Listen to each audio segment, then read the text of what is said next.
Vamos passar então à última apresentação desta mesa redonda, com o Dr. Tiago Monteiro, combinação de tratamentos em Keratoconus.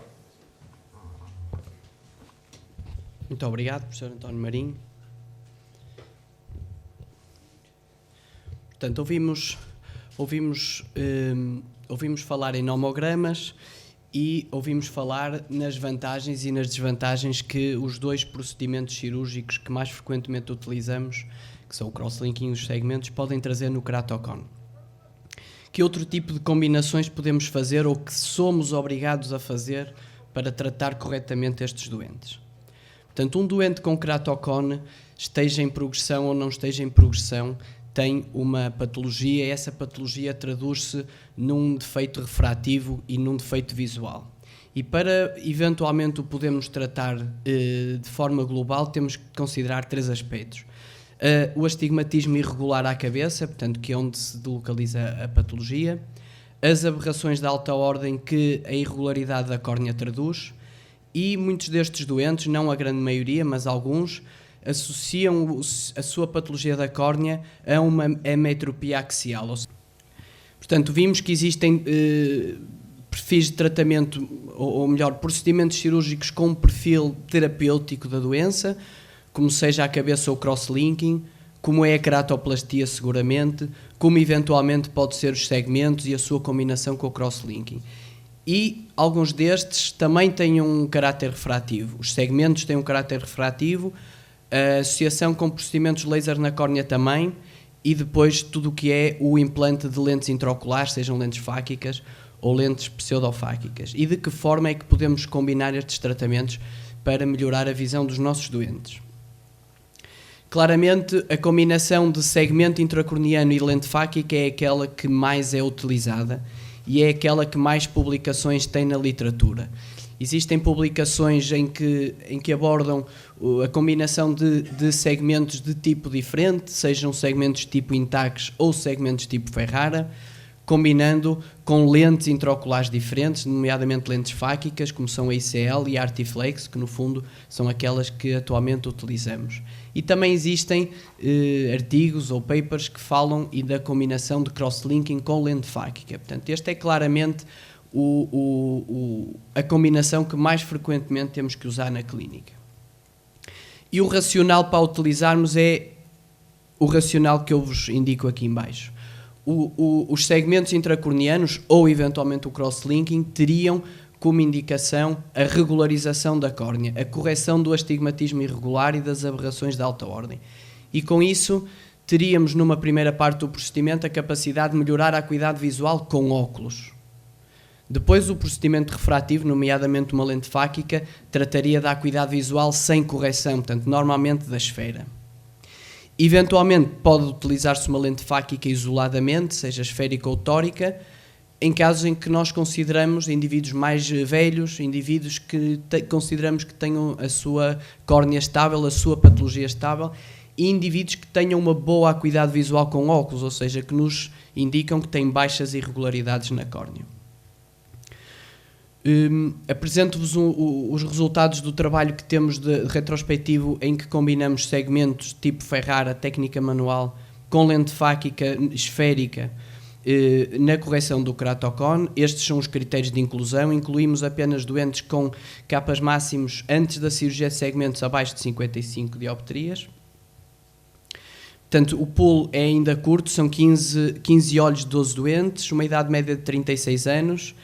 Veem que a grande maioria das lentes que implantamos foram lentes esféricas, apenas em 2 casos recorremos à utilização de uma lente tórica, e isto faz-nos supor que o primeiro procedimento que fizemos, o procedimento de segmentos, nos conseguiu regularizar a córnea de forma aceitável, de forma a não termos que corrigir astigmatismo com a lente fáquica. E este é um caso típico, uma doente de 40 anos, com 4/10 de visão e esfera e cilindro, como aqui vem, um Keratoconus elevado. Este é o aspecto após o implante de um segmento de 150. Vemos que conseguimos regularizar todo o astigmatismo e melhorar a sua visão com óculos, duplicando a visão, passamos de 0,4 a 0,8. E depois, passado mais de 12 meses, fomos implantar uma lente esférica, neste caso uma lente ICL, para corrigir o componente miópico que a doente tinha. Como vemos, a presença de um segmento na córnea não impede em nada a realização do implante da lente ICL, como veem aqui. Portanto, o cirurgião procede à cirurgia como se tratasse de um olho não operado na córnea, sem qualquer dificuldade de visualização. E, portanto, aquilo que esperamos é um tratamento do componente esférico e uma melhoria acentuada da acuidade visual, sem correção, neste caso com a lente esférica ICL. E este é o aspecto da doente na lâmpada de fenda. Um caso relativamente semelhante, com um componente esférico também elevado e uma má visão com óculos, 3/10. Procedemos neste caso ao implante de um segmento de 120 para corrigir as 3 dioptrias de astigmatismo irregular que o doente tinha.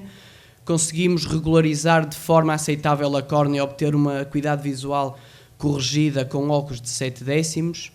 E neste caso implantamos uma lente esférica de câmara anterior, uma lente de fixação à íris, uma Artiflex, com a qual também temos muita experiência, e como viram na lente ICL com a Artiflex é perfeitamente execuível o procedimento. Além do mais, possibilita-nos também de uma forma mais confortável dirigirmos a incisão que fazemos ao meridiano mais curvo e, portanto, ainda adicionarmos um extra na correção do astigmatismo residual após o segmento, e a fixação da lente não supõe qualquer dificuldade para um cirurgião ou para qualquer cirurgião que esteja habituado a implantar este tipo de lentes. E, portanto, aqui também uma correção perfeita da esfera. Portanto, os resultados são que, após o implante dos segmentos, melhoramos essencialmente a acuidade visual com correção e reduzimos o cilindro que os doentes têm. Não tratamos a esfera e tratamos pouco a acuidade visual com correção, porque são doentes que têm ametropias muito elevadas. Quando implantamos a lente fáquica, vamos corrigir essencialmente a acuidade visual sem correção e a esfera que temos, sendo que praticamente não tratamos o astigmatismo, mas melhoramos ainda mais uma linha na acuidade visual com correção. E esta é a imagem gráfica que podem ver, em que obtemos ainda assim índices de segurança e eficácia iguais ou superiores a 1. A segunda combinação de tratamento já foi aqui um pouquinho aflorada e é aquela que mais debate tem claramente levantado em congressos nacionais e nas reuniões fora, que é a combinação de segmentos com anéis. Qual é a experiência que o nosso grupo tem? Efetivamente, aquilo que podemos dizer e do nosso conhecimento dos nossos doentes, não temos nenhum cross-linking adicional feito após um implante de segmentos. Portanto, não observamos nos doentes que continuam a vir às nossas consultas nenhum caso de progressão de ectasia após termos implantado um segmento. Obviamente que a grande maioria destes doentes não estariam em progressão, mas efetivamente não tivemos que retratá-los por uma progressão, nomeadamente com cross-linking, após termos previamente operado e operado segundo os critérios que achamos adequados com segmentos. Agora, o que temos, e isso vemos com alguma frequência, é a necessidade de, após termos realizado um cross-linking, termos que ir corrigir mais qualquer coisa, ou seja, estabilizamos a doença com o cross-linking, mas estes dois parâmetros de baixo, alguns doentes continuam a precisar de os tratar. E não podemos ignorar, e eu acrescentaria este aspecto ao nomograma que o Dr. Nuno Alves apresentou, que é, estabilizamos a doença sim, mas este doente pode ter uma anisometropia grande. Pode ter 8/10 estável, mas precisar de uns óculos com 5 dioptrias de astigmatismo, e no outro olho pode ter uma refração plana. E, portanto, esse vai ter que ser reabilitado. Não digo que seja com segmentos, poderá ter que recorrer a uma lente de contacto, mas poderá exigir uma reabilitação visual porque existem estas anisometropias após o tratamento. E porque isso influencia muito a visão binocular e porque sabemos que com os segmentos podemos melhorar mais a acuidade visual corrigida com óculos do que conseguimos com o cross-linking. Temos muito poucos casos recolhidos e observados ao longo do tempo. Este é um pool apenas de 4 olhos, são doentes jovens, têm uma média de 18 anos à data do tratamento com cross-linking, e o que vemos é que, efetivamente, com o cross-linking conseguimos estabilizar a doença e manter toda a visão que os doentes têm, mas implantando segmentos 12 a 18 meses depois, conseguimos-lhes melhorar a acuidade visual sem correção e com correção, reduzimos a aberração principal, que é o coma, e reduzimos também o cilindro refrativo. Portanto, conseguimos adicionar um plus ao tratamento destes doentes. Por último, um outro aspecto e que já se comentou, e o professor Jesus Meraio levantou esse tema, que é a incidência de queratocone em indivíduos mais velhos. Quem faz cirurgia de lentes multifocais está habituado a ver doentes que vêm para a cirurgia de lente multifocal, que têm boa visão com os seus óculos, e na córnea vamos detectar um queratocone, não é de todo invulgar, e portanto, reforçando o estudo da lente multifocal, a importância da topografia e de caracterizarmos claramente que a córnea seja normal para preencher um critério para a lente multifocal. Portanto, quando pensamos em combinar uma lensectomia, seja por catarata, seja por cristalino transparente num doente com queratocone, temos de ter em aspecto duas questões. Uma, termos a ideia de qual a estimativa de perda visual que é dada pela catarata, se não estamos a falar num cristalino transparente, e qual a perda visual que estará adjudicada à patologia da córnea. E segundo, que é o tema mais importante ou mais difícil, que é o cálculo da lente intraocular. Portanto, muitos destes doentes têm um descentramento do ápex da córnea que dificulta a estimativa do eixo visual quando procuramos fazer uma simples medição do comprimento axial. Temos o aspecto queratométrico e a sobreestimação do aspecto queratométrico que nos leva muitas vezes a escolher uma lente de menor poder esférico e, portanto, a um shift hipermetrópico. Temos o aspecto queratométrico no que é a eterna discussão da implantação ou não de uma lente tórica nestes doentes.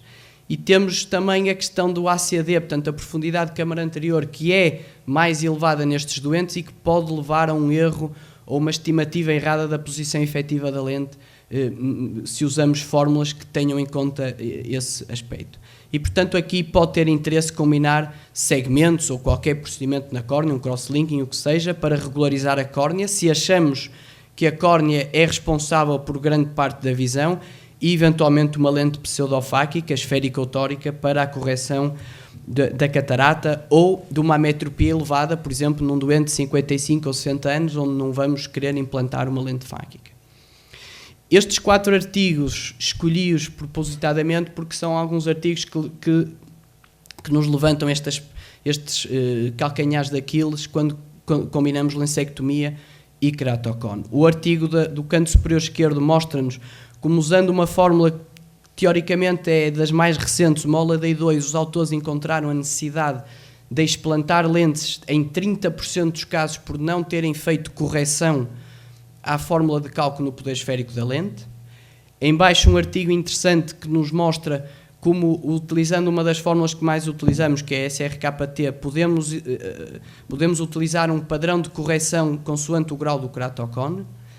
E à direita, 2 artigos completamente diferentes em que se ilustra perfeitamente que o uso de uma lente tórica no queratocone pode ter resultados ótimos, com 0,1 logmar de melhor acuidade visual corrigida, ou 20/30 de melhor acuidade visual corrigida. Porquê? Porque os casos têm que ser escolhidos em função do grau de irregularidade da córnea. Portanto, nem todas as córneas de queratocone podem ter uma lente tórica, mas também nem sempre nem nunca. Provavelmente alguns casos estáveis e com baixas irregularidades poderão resultar bem com uma lente tórica.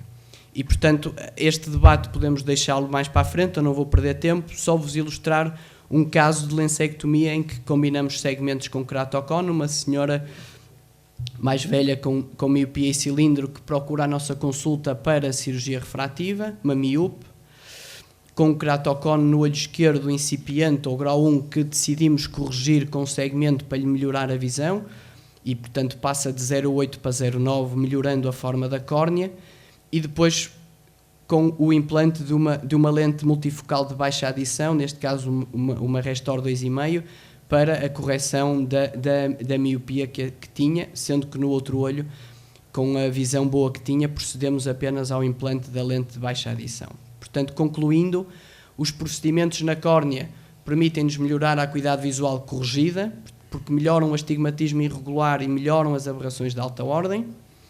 Claramente, a opção pelos segmentos, segundo um fenótipo, segundo um critério e, teoricamente, com cirurgia assistida por laser, melhora-nos os resultados e, portanto, melhora-nos o potencial visual do sistema óptico que estamos a tratar. O procedimento refrativo que fazemos num segundo plano serve-nos essencialmente para tratar a ametropia residual que alguns doentes têm. Pode ser através de uma lente fáquica, de um PRK ou de eventualmente uma lente pseudofáquica, e creio que estão mais do que estudados e que nos apresentam segurança e eficácia elevada para os podermos aplicar nos nossos doentes.